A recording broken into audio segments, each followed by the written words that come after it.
Kendo UI for Angular official launch webinar. Thank you so much for joining us this morning. My name is Burke Holland. I work on the developer relations team here at Progress, and I'll be the MC for today's event. And I'm even going to do a demo here myself, try my hand at some code. Now, before we get started, I want to just go over some housekeeping items real quickly. For some reason, webinars are still not a solved problem in 2017. You'd think they would be, but we still have some issues. You may have some buffering, you may have some audio issues, you can't hear, you can't see. If that happens, if you could just drop into the Q&A panel and let us know. There's some technicians standing by. Sometimes we have some quick fixes for those things. We do not have a fix for the person in the cube next to you or the open workspace next to you who won't stop yapping and therefore you can't hear. However, if that happens or if your technology won't cooperate this morning, don't worry, we're going to put this whole thing on YouTube. You can catch it there later on. We'll post that there in a couple hours in full HD. This is a very exciting day for us, the official launch of Progress Kendo UI for Angular. If you've not ever heard of Kendo UI before, and you've joined us today anyway, you might be wondering what exactly Kendo UI even is. Kendo UI is a user interface component library. It includes all of your very simple widgets, all the way up to the more complex widgets like grids and schedulers and even spreadsheets. Now, Kendo UI for Angular is an entirely new product that we're launching specifically for Angular. It's a huge change from Kendo UI that many people know and love, and it's a tremendous step forward for Angular developers everywhere. We're going to take an in-depth look at Kendo UI for Angular today. And we've got some great guests joining us. Let's see, we've got Tara Mniksik, developer advocate on the Kendo UI team, and she's going to show us how to get up and running with Kendo UI for Angular. Tara's awesome. She used to work on the Modulus team building a node hosting project. She's one of the best JavaScript engineers I know, so I'm glad to have her on the call today. Additionally, we're going to be speaking with Stephen Fluin from the Angular team at Google, fresh off his keynote from ngConf, to tell us a little bit about the Angular CLI and some of the things that they're doing there. We're also going to talk to Longley, architect from Pioneer Natural Resources, a company that has already standardized on Kendo UI for Angular. Now, we have a lot of folks joining us today from all over the world, and as is our way, we're going to give away some great prizes. It's just how we roll. Now, first, we've partnered with Ultimate Angular, who's going to be giving away 5 licenses. We're huge fans of Ultimate Angular. We don't think that there's a better way to learn Angular than from Ultimate Angular. Now, just by registering for this event, you're in the drawing to win one of these licenses. And even if you don't win, we highly suggest that you check out Ultimate Angular. It's a fantastic resource, fantastic set of videos for learning Angular and things like TypeScript. It's money well spent. We're also giving away an Xbox One today. Now, we're going to give this away to whoever asks the best question on Twitter using the Hey Kendo UI hashtag. So anything is fair game. Ask your best question. Ask your most creative question. We'll pick the best one. That person wins the Xbox. Now, in order to know whether or not you've won one of these fantastic prizes, you should probably follow the Kendo UI Twitter account. That's when we're going to tweet out updates and news. We'll blog about this when we've got our winners selected. You're going to want to follow that account anyway. It's where we blog about all our product updates. We're on a quick release cycle now, so we're releasing new stuff all the time. We also tweet about interesting things that we find out in the JavaScript world. So if you're just interested in web development in general, the Kendo UI is a great follow. Now, when we talk about Kendo UI for Angular, we say that it's native, that it's fast, and that it's beautiful. We chose those words really carefully, but what do they actually mean? When we say native, the most important thing for you to know is that Kendo UI is rewritten from the ground up for Angular. This is not Kendo UI as you may know it. This is its evolution. Now, this is the first commit from March 28th, 2011. This is 6 months before I even joined the Kendo UI team. Kendo UI was originally conceived as a set of jQuery widgets. The web at that time was full of widgets, but they all had different APIs, they looked different, a decent grid was nearly impossible to find, and it was really hard to cobble them together. Kendo UI brought a comprehensive set of world-class UI components to web developers, and it did this using jQuery. If you were to go through the existing source code of Kendo UI for jQuery, you would see multiple places where we manipulate the DOM, we iterate over objects using functions like each, and we use utility methods like proxy to control the scope. But the web has evolved, and so have the frameworks that we use. Turns out that manipulating the DOM manually can be slow. Additionally, new language innovations such as ES6 and TypeScript have taken care of rudimentary problems such as looping and controlling scope. So that means that for modern application frameworks, jQuery is simply an unnecessary overhead. The only right thing to do when it came to Angular was to take it out. But we had to go way deeper than that. Think about this. There are a lot of different things that the original version of Kendo UI had to do aside from just being a Kendo UI library. These are things like two-way binding, also known as MVVM or model view view model, templates, and single-page application framework. These are all things that we built that we didn't necessarily want to do, but we had to do them because jQuery did not address any of those issues directly, and you needed those things to build a fully functioning application. Angular is entirely different. It's a complete application framework, which means that we don't have to focus on these items anymore. With Kendo UI now built on Angular, all the data binding is pure Angular. The templates, they're just Angular templates. And of course, Angular takes care of being your single-page application framework. Kendo UI is now built on top of Angular so that we can focus on what we do best, which is the UI. The net result is a far better developer experience, faster applications. Kendo UI just works seamlessly along with Angular because it is Angular. This means less APIs for you to have to learn, smaller payloads, and ultimately better apps. It's taken us a while to get here, but wrapping our existing jQuery components would have been a band-aid at best, and we just refuse to deliver anything less than the best. Beautiful UIs is what Kendo UI is known for. All of our components are lovingly handcrafted by artisan component designers, and you can see this design across all of our controls, from the simple drop-down list, all the way to our charting and data visualization controls, as well as the very complex widgets like the grid. You can also get Kendo UI in a Bootstrap theme, which works seamlessly with Bootstrap and is ready for Bootstrap 4. We've heard time and time again how much you enjoy building with Bootstrap, and we love it as well, so we're pleased to be able to offer this integration out of the box.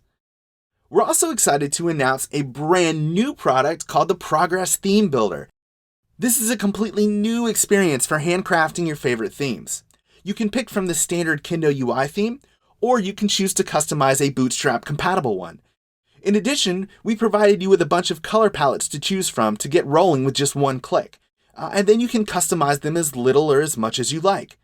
Download the SAS file and you're ready to rock and roll. Now this is live today and it's ready to use and available to everyone.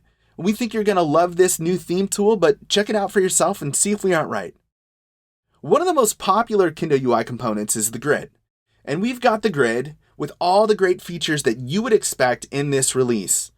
We're now featuring inline grid editing with full support for reactive forms. This is really, really powerful. And we've also included the most highly requested grid feature of all time, which is grid filtering. We've also completely reimagined some of our controls. So take, for instance, the calendar.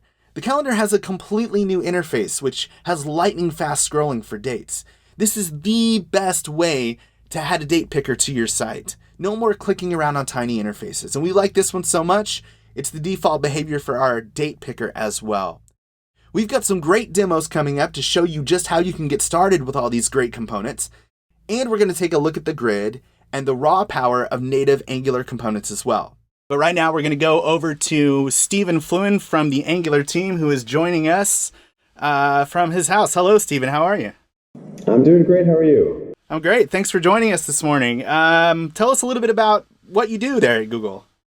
Sure. So I'm a developer advocate on the Angular team at Google.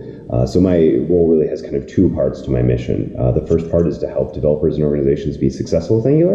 And the second part of my mission is to understand what's going on in the lives of developers in the real world so that we can make the right product decisions within the Angular team to help developers. That's awesome. And so one of the things that we wanted to talk about this morning was, of course, we've got the big Kendo UI launch, and I know that you've been working with Kendo UI a little bit lately, but I wanted to talk a little bit about some of the newer features that you guys talked about at ngConf, specifically some of the stuff around like the ahead of time compilation and the tree shaking optimization. Of course, we wrote Kendo UI from the ground up on Angular for the specific reason that people could take advantage of those things. So could you tell us a little bit about like, let's just start with AOT and some of the advanced build optimizations, what those are, how they work, and why they're a good thing? Sure. So we've been working on Angular now for a little bit more than a couple of years. And so when we shipped back in September of 2016, it was really just the beginning for us. The last 6 months between versions 2 and versions 4, which we just released a few weeks ago, were all about how do we take these things that are possible in Angular, making them easier, making them smaller, making them faster. And so a lot of best practices have emerged, and we're really trying to push developers into doing things like ahead of time compilation. So if you compare what we were doing in AngularJS to what we do in Angular, in AngularJS we had a compiler where we would take all of your templates, turn it into JavaScript code, and then just throw it at basically an inner HTML, which means that all of that processing, all of that runtime complexity happened in the client's browser. Whereas in Angular now, we have this additional mode called ahead of time compilation mode, where you can do all of the compilation at build time, and then all you're doing is you're shipping down the pure JavaScript that represents the templates that you wrote, and it has all the dependency injection, all the change detection baked into those templates, so that it's very, very fast at runtime. And so we shipped 2.0 with AOT, but we're really building out a huge set of tooling to make it easier to actually use AOT in your application, because ahead of time compilation, when you turn that on, you save about 300 KB in your bundle or more, and then obviously you save a ton of time in terms of performance when you have to run that on the user side of things. And so we've actually done one major thing in version 4 is the CLI finally hit 1.0, and if you use our CLI, we actually turn on AOT by default for any sort of production builds. So we want to get you into ahead of time as quickly as possible. And then one of the things that we're looking at going forward is how do we make AOT kind of the default even for development mode. So even when you're not doing production mode, how do we always use AOT? And so one of the things that many developers struggled with 6 months ago, that's kind of, we're in a much different world today, is that 6 months ago or 8 months ago, there weren't a lot of libraries that supported ahead of time compilation. And so you couldn't enable this more advanced, more optimized mode. And so having the ecosystem kind of catch up with us over the last 6 months has been really important so that developers can build and ship great applications. Yeah, that's really fascinating. I've been working with this a little bit, and we're going to take a look at this a little bit later on in the webinar. We're actually going to see how this works with Kendo UI and an Angular CLI project. But just so I understand this right, ahead of time compilation basically removes a lot of the work that the browser has to do in terms of compiling down templates and things like that, so that by the time it actually receives the code, it can parse it a whole lot faster because the server's already done a good deal of the work. Is that a correct way to look at it there? Yep, exactly. Because so as developers, we want these kind of declarative templates because it's a really easy mental model to understand, where I say, if this, then show this section. And for every item here, show this element. But that's not actually how browsers work, right? No browser supports any sort of templating syntax for HTML. And so what we have to do under the hood is we have to turn all of those things from the HTML that you write and then transform that into actual things like document.createElement JavaScript calls that are VM optimized and very performant. And so doing this at build time means you don't have to do any of that translation in the browser.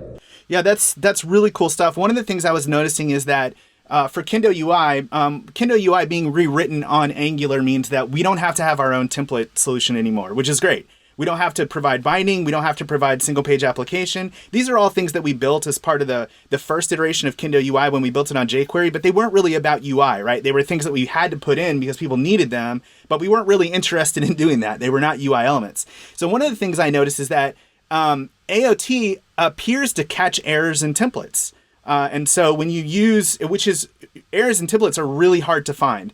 And they can really cause you to spend some debug cycles. But that was a really cool thing that I noticed, that it looks to me at least like as I was using the Kendo UI grid, I had made a syntax error, and the ahead of time compiler actually spit that out into the console that there was a problem with my template.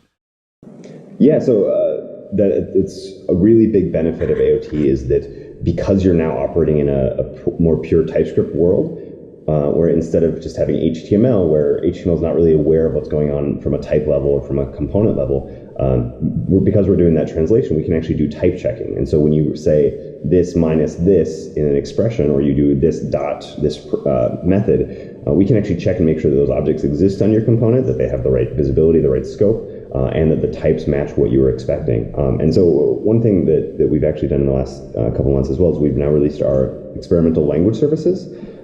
And so if you're using an IDE like VS Code or WebStorm, you'll see these things. In VS Code, you just install Angular language service. And when you have that extension installed, you don't even need to wait for AOT. You will get all of that type checking in your IDE as you're typing it. So you get the little red squiggles.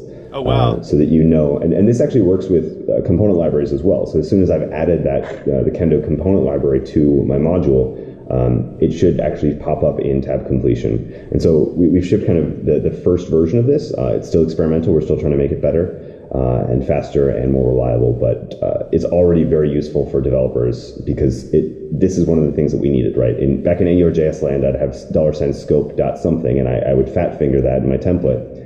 And then I'd spend the next 3 hours saying, why doesn't this work? Why doesn't it match the mental model? Oh, yeah. But that was always one of the tough more things. Of a pure world. We don't have to worry about those sorts of things. It's such remarkable technology that's gone in. It's almost one of those things where when the first time you see it, you just never would have thought of that before, and it's amazing. Another thing that really blows my mind that you guys are doing is around the tree shaking. Can you tell us a little bit about like what tree shaking is, how that works, and why it's beneficial to developers? Sure. So tree shaking is the concept that we can statically analyze the paths in your application, the way that your application is built, and exclude some of the source code from what we ship down to the browser. And so if you come from a more traditional kind of .NET, Java, PHP backend, this is a very weird concept because you never worry about how big your Java backend is, right? It can be hundreds of meg, and as long as it performs fine, nobody cares. But in the front end kind of client side world, we really do care about every kilobyte because that ends up affecting user experience and user perception of your application. And so they've developed this. There's this generalized technique called tree shaking, where if you're using Webpack, if you're using Rollup, you're using Closure Compiler, all of these tools can do that static analysis of your program and leave out certain things.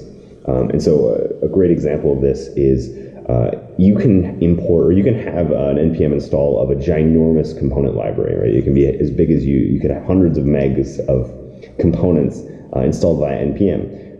And then you could even import them using ES5 imports in your module if you want. But if you don't import them in your ng module, in your Angular module, they'll get excluded from your application. The tree shakers will see, oh, you're not actually using that import. Let's just ignore it. Let's just throw that away, which then really helps your bundle size. Yeah, then that's really neat, and it's really important when it comes to Kendo UI because Kendo UI really it's large when you look at all of the different pieces, right? You have charts and graphs and grids and schedulers and pivot grids and OLAP components. And a lot of times when people are assembling applications, they put stuff in, they pull it out, they put it in, they pull it out, and they forget that those things are in there. And tree shaking is powerful because you know that stuff isn't going to you're not going to randomly ship your users 2 megabytes of unneeded JavaScript, which results in a subpar experience over low latency connections. That's really cool stuff. And I would say it's still early days for tree shaking. There's a lot of improvements that still need to come. So Google's been writing kind of tree shake in JavaScript for 10 plus years. And so we have a very advanced compiler called Closure Compiler, but you have to use a subset of JavaScript to do it, to take advantage of it, these advanced optimizations. But we're working on making that easier for the public to use. Rollup is also very good, but a lot harder to use. And then Webpack has some limited tree shaking that we're taking advantage of. And one of the initiatives that we've got kind of going on behind the scenes right now is we've taken basically a manually or a production build from the CLI of an application, and we went through by hand and looked at all of the rendered code, and we said, do we need this rendered code? Can we pull it out? And then we made a big long list of these things, and now we're trying to work those back into the tooling side of things. So if you're using Webpack, etc., we can pull out even more than we do kind of by default using Webpack. Oh, that's great. So it's going to get even better. So that's the plan. And you mentioned... Oh, go ahead. Well, I was going to say, you mentioned the CLI. I wanted to sort of pivot to that because a lot of the things that we're talking about, like we're throwing around terms like Webpack and rollup, and a lot of developers, myself included, we don't necessarily understand those things. We may know what they do, but we're not ready to build a Webpack configuration file, and we don't really understand how rollup works. And so turning on things like ahead of time compilation and tree shaking sounds super complex. But the reality is it's actually really, really simple in the CLI. Maybe you could talk a little bit about that. Sure, yeah. So there are a lot of different types of Angular developers. There's people that want the freedom and the flexibility to configure absolutely everything about how their application loads, how they build it, how they run it, and they want to spend a lot of time in that tooling and kind of build pipeline world. But we also understand that a lot of developers don't want to spend time in that. And so we're really trying to be more of a platform in terms of owning the developer experience. And so in order to meet that need, we've built what we call the Angular CLI. And the CLI is an opinionated look at how do we take all of these complexities of getting started with Angular and extract them, right? So we use basically a black box, and we give you this black box where it allows you to serve, and so you have this nice development lifecycle. It allows you to scaffold out new components, build new projects, then all the way to shipping production builds, where we're going to give you just a dist folder that then you can throw up on kind of any server in the world. So the CLI is really a really great way to build applications, and I would say at this point it's probably the majority of Angular developers use the CLI for everything they do. Yeah, and I do as well. The other day when I was actually looking into this demo we're going to see here in momentarily, I went through all the documentation for AOT and for rollup, and I got everything to work, and then I realized that there was just one command that I could run from the CLI that would do most of all of those things for me, not using rollup but using Webpack, and I thought that's the way that it should work. One command, do all of the work for me in terms of compilation. And so just really happy with what's been done with the CLI. We love it at Kendo UI. Kendo UI works great with the CLI. It's our recommended way for people to get started with Angular. So we think you folks have done a fantastic job. We appreciate you joining us today. Thank you so much. Sounds like you guys are working really hard. You've got a lot to do, so we'll let you get back to it. Awesome. Thank you so much for having me. Thank you, Stephen. Just a quick reminder that you can still get your questions in over on Twitter using that Hey Kendo UI hashtag, and you can still win this Xbox One. So while you do that, I'm going to take a moment to welcome up Tara Minixic, developer advocate on the Kendo UI team, who's going to be showing us just how easy it is to get a Kendo UI project up and running, starting from scratch. So Tara, take it away. Hey everyone! Thank you so much for joining us. I'm very excited to introduce you to our component library and show you how to get started. The Kendo UI team has been making components for over 10 years, and in that time, they realized how important it is to make components from the ground up, to seamlessly integrate with your framework and easily be implemented into your app to accomplish our team's main goal, which is to give you the tools to make your application more robust faster. And this is exactly what our team has done with our new Angular UI components. When you include our components to quickly create data visualizations, grids, or any inputs, it all creates true Angular components so you can take advantage of all the awesome optimizations Angular has added to make your app's performance better, like AOT, tree shaking, and universal rendering. And since these are native Angular components, you can do this right out of the box. So now I want to walk you through getting started and adding components to show you just how easy it is to implement all of these things and how fast we can get it done. We're going to use the Angular CLI to create our application. First, we need to install it using the Node Package Manager, NPM. And once that is installed, we can simply create a new Angular project with the command ng-new and our project name. The Angular CLI is fantastic not only for generating an application, but when we're ready to add new components, services, and other parts to our application, we can use the CLI to generate them. If we move into our new projects directory and check out our package.json, we can see that the Angular CLI has set us up on the latest version of Angular. Whenever we want to take a look at our application, we can serve it up with ng-serve and go to localhost port 4200 to see that we have a working application. Now we can leave ng-serve running in the background and it will automatically update as we add new things. The only documents that we're going to be editing today for our application are in our source app directory. And here you can see those are our main component files and our main module.ts file. All of our components are pieced out into separate modules that you can find at our NPM registry, so you'll want to log in to have access. I wanted to show you what it looks like if you log in and you don't have an account or you haven't confirmed your account. If you need an account, go ahead and head to telerik.com/login, and there is a create an account for free link at the bottom of the page. If you're still getting the error after you create your account, make sure you check your email because we do send out an activation link. Once you're all golden, you'll get this logged in message and we are ready to go. First, we'll clear this out. Then we'll use npm to install the first component we're adding to our app, which is our button component. And we'll use --save flag to add it as a dependency. We're also going to go ahead and add our internationalization package as well. You'll see that we have an unmet dependency of the Angular animations, and this is because with the release of Angular 4, they went ahead and separated out the animations to lighten the load of core and kind of make them their own package. So we'll just go ahead and npm install our Angular animations, and we're all set. So all of our packages now support Angular 4. We do recommend that you upgrade, but if you're not quite there yet, we still got you covered. So if you are developing an Angular 2 application, you can use the @ng2 tag on your module name.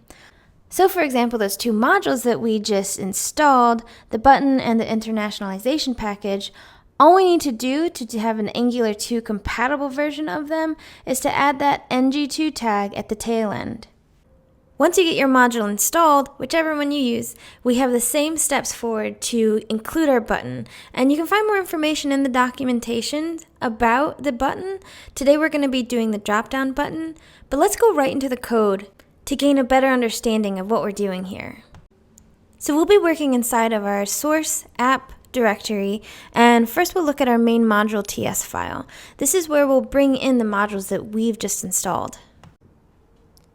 Since we will be using Angular animations, we'll be pulling that module in.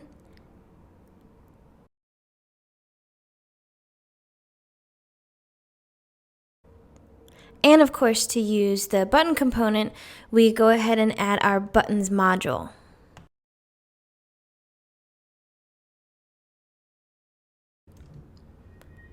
Then in order for these modules to be used, we have to include them inside of our imports array in our ng module. So we'll go ahead and save that. And now to enter the component, we'll open up our app.component.html template file to include our buttons component. Per Angular syntax, when you see the square brackets, it means that we are binding to a property. So here we're taking the drop-down buttons data property and binding it to the data variable that we will be setting. And then when you see the parentheses, it means we are binding to an event. So you see here we have our button, but we don't have the data that it's supposed to get or the event of the item click function attached to it that needs to exist to make something actually happen. So now we'll look at the HTML and the component.typescript file. In our app component, we'll export the data array of objects to bind to the data property of our drop-down button. This array will just be objects with a text property and values of fun, funner, and funnest, just to make my proper grammar coworkers crazy. Next, we create the onButtonItemClick function that we're binding to the drop-down button's item-click event. We pass the data item that was clicked, so then we're able to log out and see the text from the item that was clicked. Since we left ngserve running, Webpack has compiled everything since our last save. So when we take a look at our application, we see that we have a functioning fun button. And we can go ahead and open up our console to see that we have everything logging out as we expected. So everything was working correctly, but that button looked so crummy, I don't think anybody would actually want to use it. So let's go ahead and look into styling. Kendo UI for Angular now gives you multiple ways to add attractive styling with super easy implementation. You can check out the different styling themes and see each of the components' styling, and also see the way they move and function because they're demoed on our site. This one here is our default theme, and it's a really great way for everything on your site to look uniform without having to put too much thought or work into it. We also have a Bootstrap theme for Angular, all packaged up and ready for you to use. But what I'm really excited about is our new theme builder. What's great about the theme builder is it lets you take a base theme and customize it to either what your website's colors are, or maybe you have a client who already has their color palette picked out. Now all you have to do is plug in those values, and then you can simply roll up this theme. Let's check out the theme builder application. You can start out with a theme that we already have or import your own. With ours, you can choose from our default or you can choose from our Bootstrap. Since we're going to be using the default today, I'll just click on that. As soon as you're in, you can see how the components look with the default styling. There are even pre-made swatches that you can choose from. And again, you get a preview of what it all looks like, which is pretty great, especially if you're choosing your own colors and you want to make sure things don't look awful. Here we can pick an accent color with the handy color picker, maybe a nice progress green, and it automatically updates our preview. And now you can pick and choose the components you look at. The default is to have all of them open. For this, I'll just click the grid. Then you can see the grid component all by itself. Once you're all set, you just have to hit the download button and you will get an all.css file or a variable.scss for your Sass files. Then you just have to include it in your style sheets. It's really easy and really awesome. I highly recommend checking out and playing with the theme builder. For now, we'll head back to the styling page. Today we are going to use the default theme for our application. To get started, we need to install our default theme module and save it as a dependency using the -S flag.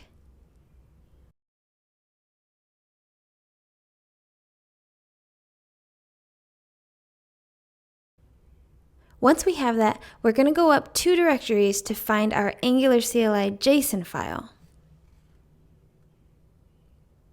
Inside there, we just need to include the path to our styles in the app's styles array. This is a long path, but at least we only have to do this once. Once we have that saved, we can serve up our project again and see that our button now looks much more presentable. And to make that difference, we only had to add 1 line of code. There are more ways to utilize the drop-down button. Definitely check those out. But now, let's move on to our most popular component, the grid. I want to take a moment to point out to you that we have demos of our components in our docs. But not only the demo, you can find the code examples there as well, with all the files. Plus, there's a link to see the code in action with Plunker. This way you can fiddle around with the code and try your own edits out. To get started with the grid, I'm going to copy this npm install script instead of making you watch me type all of it out. But I want to point out all of the components' dependencies are listed down here. Let's go ahead and run that install script. Everything that we're installing are components that can be used in our grid, like drop-downs, drawing, Excel export. We won't be able to get into those today, but check them out. The grid has tons of functionalities you can take advantage of. Like most of our components, the next step is to add it to our module file. First, import the package, then import the module. This is an easy process to remember. We use it with practically all of our components. install, import, implement. Speaking of implement, let's see the data we're filling the grid with when we implement. These characters may look familiar, because yes, there is in fact a Star Wars API. If you haven't heard of this, you're welcome. Now we'll open our template file to add our grid component. Let's actually keep the characters file open to use as a reference when we make our columns. We'll get rid of our fun button, and we'll add our Kendo grid component with its data property bound to items. After that, we'll start filling in the inside of our grid. Kendo grid column has a field property which will bind to one of our characters' properties. First name with a title of name for the column header. Notice we're making the field property to the exact value of the character's property. Then we'll add more columns for other properties. Most of our components have this type of cascading naming convention. So inside of Kendo grid lives Kendo grid column. We're also not going to use all of the properties for our characters.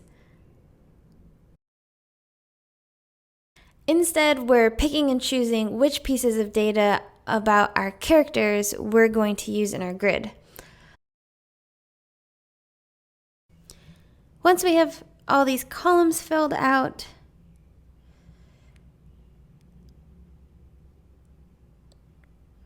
we can go ahead and save this file. Then, while keeping this template open for reference, we'll start working on our component file. First, we need to bring over our characters.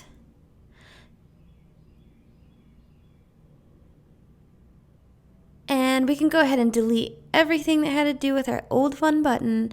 And all we have to do is add the items array that our grid is binding to its data property and assign it to characters. So it looks like ngserve is still doing what it's supposed to in the background. And so we can see we have a grid full of characters. I put skin types in here because I love the fact that Chewbacca's is unknown, IG-88 is metal, and Admiral Akbar is brown model. It's the little joys in life, right? There are a lot of things that you can do with our grid, and you can actually put a lot of data inside there. So I think that's why today we should focus on paging, or just at least look into it and see what we can do. So to get that implemented, first we need to add more properties to our grid. Our data will now be bound to this grid view, which will pull our data in, and we'll focus on a page size, but first we're going to just assign it to a variable so we can never change it in our module. And we'll have a skip amount of how many items we want to skip. We are going to make the pageable true, and I'm also going to add selectable true so I can show you what it looks like to be able to select things. And then we're going to bind to this event the page change event. Okay, so we have all of those in our template. Now let's actually put the data into our app component in our module TypeScript file. So grid view gets assigned to grid data result, which you'll see will be pulling in from our module, and then we're taking data and assigning it to an object first. Then we make the page size equal to 10 because we only want 10 items per page size. So when we load that page, only 10 items are going to be pulled up. And today we're not going to skip anything. And we're going to have the constructor go ahead and load the items. So when this page is loaded, we're going to load the items immediately. But then we're also going to make this function that is attached that we've previously bound to the page change event. So we have a page change function. So when a page change occurs, it knows to skip, and then it also knows to load items. Then we're going to make our load items function. So first, this function assigns grid view, which remember we're binding to our data property in our grid, to this object that has data. And it slices the data based on how many we skipped and what our page size was to know where to start this data again. And then we also have to send it in total so that it remembers how many things we have in our array. Then we have to go back to the top and make sure that we import the parts from the grid module that we actually used, like the grid data result and the page change event. So again, those are coming from our grid module. We see that we have compiled successfully. So if we take a look at our app, we see we now have pagination. Yay! So this is great because when you want to load a lot of information into your grid, you don't want to load all of it at once. And there's our selectable working. So now I can point things out very easily. And I also want to show that this is responsive right out of the box since we have our default theme set up. So we have all of our pagination set up, our selectable true set up. We have all of this grid from basically adding our data and setting a few properties. And again, there is so much that you can do with this grid so that we are completely skimming the surface. So check out the API and the documentations to see all the components and all the fun you can have with our component library. You can find us here at this website or kendoui.com. You can find us at Twitter at Kendo UI. And here we have the list of all of our components. Again, there are so many more than we were able to cover today. But if you have any questions, feel free to reach out to me at tzmanix on Twitter, or you can shoot us questions at Kendo UI on Twitter. Thank you all so much for joining us today. Now that we've seen how to get started with Kendo UI on the Angular CLI, I'd like to take a look at how we can take advantage of some of the performance optimization features that Steven was referring to earlier. When we say that Kendo UI for Angular is native Angular components, that means something. That's not just lip service. So I want to take a look at what that means when it comes to the code. So I have an application here that pulls from the iTunes API that I've not so creatively named Kendo UI Tunes. It uses Bootstrap, it uses Angular, and it uses Kendo UI for Angular. So we can go ahead and search for an artist here. You can notice that as we type, artist results are returned. So we'll pick one. And then we get a Kendo UI grid over on the right. This grid's got paging, so we can move through the albums. And additionally, we can sort the albums. Now, one interesting thing here is that we can expand the album, and there's another grid inside. So this is called a details grid. And inside we have, of course, the tracks that correspond to the album. This is a master detail scenario. Now, we can go ahead and play one of these tracks. You'll notice when I do, that changes from a play to a pause button. If I was to come and play a different track, this pause button will change back to a play button because it's no longer the active track. So let's do that. Here we go. And that's all controlled by an Angular service. This is one of my favorite bands, by the way. They're called Claypex. You should check them out. Great music to code to. This app's also responsive, so if I go over and start pulling it in, you'll see everything stacks really nicely and the grid just kind of breathes down below. Really cool stuff. And additionally, we can just take out the search result and the grid will occupy the whole space. Had a lot of fun putting this demo together. I'll drop a link here in a moment where you can get this. It's bit.ly.com/Kendo UI Tunes. So check that out. You can grab the source code on GitHub. Now, if we take a look at this application, I'm just going to pop open the developer tools here and I'll amp up the size a bit so we can see. I'm going to go to the network tab and I'm going to go ahead and refresh the page. And let's see if we can get enough space here to see. Might have to back the size back down. We've actually got 5.1 megabytes that we've transferred across the wire here. That is huge considering what this application does. Why is that the case? Well, if we go back and we look through the files, we'll see a bunch of different files in here, but this vendor.bundle.js is the main culprit, 4.3 of the 5.1 megabytes. It's just massive. What's in the vendor.js bundle? Well, the vendor bundle contains things like Angular. It contains Kendo UI for Angular, things like RxJS. And there's a lot of unused and unnecessary code in there, and there's also the code that isn't minified in there. That's why this file is so big. What we could do is take advantage of some of the build items like ahead of time compilation, like tree shaking on the Angular CLI to make this smaller. So the first thing that I want to do is I want to check out ahead of time compilation. So I'm going to jump back over to the CLI here, and I'm going to go ahead and stop the server that I've got running. And what I want to do is I want to start and kick off some ahead of time compilation. So what ahead of time compilation is going to do is it's going to take our files and the templates, it's going to compile those down. Now, here's what I mean by that. Let me kick this off. We'll jump back over to Visual Studio Code. This is the album component .html. So this is the template that renders out the grid of albums. You can see we have a Kendo grid in here. We have all the attributes that are bound. And then inside of the grid, we have the tracks, and you'll see that as well. So what ahead of time compilation is going to do is it's going to take this template and turn it into JavaScript, because that's how Angular works. It doesn't actually execute this HTML when it gets to the browser. It takes this HTML, turns it into JavaScript, and then that's what the browser executes. What ahead of time compilation does is it takes this step out so that when it's already compiled when it gets to the browser. So the browser simply has to execute it. It doesn't also have to compile it.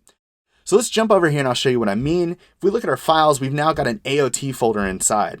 If we go into AOT and we look at our source, I'm going to go into album, and this is our album component. Now, it's not going to look the same. In fact, it's not even readable by us as humans. But what we've got in here is everything that we need for this component to function. If we scroll down enough, you'll see that the template has been inlined as well. Here it is right here. So this is Angular turning the template into JavaScript, something that can be immediately executed in the browser. So now that we have ahead of time compilation enabled, we can do other things like check for template errors. So if we go back to our app component.html, let's say we make a template error in here, like, I don't know, we forgot to close the tag. And then we go over here and we rerun this ahead of time compilation step. What'll happen is it'll error out at build time and tell us, nope, you got an error, you're missing a closing tag. So let's go back over, we'll add that back, and then our ahead of time compilation will succeed. Now I'm sort of running this command here. You may have seen me pasting it in node modules /bin. You don't have to know all of that. The folks on the Angular CLI team have done such a great job with this. All we have to do is drop down and say that we want to build this. We want to do AOT, and we want to make it a prod instance. Now, when we do this, Angular is going to go through. It's going to do the ahead of time compilation step for you.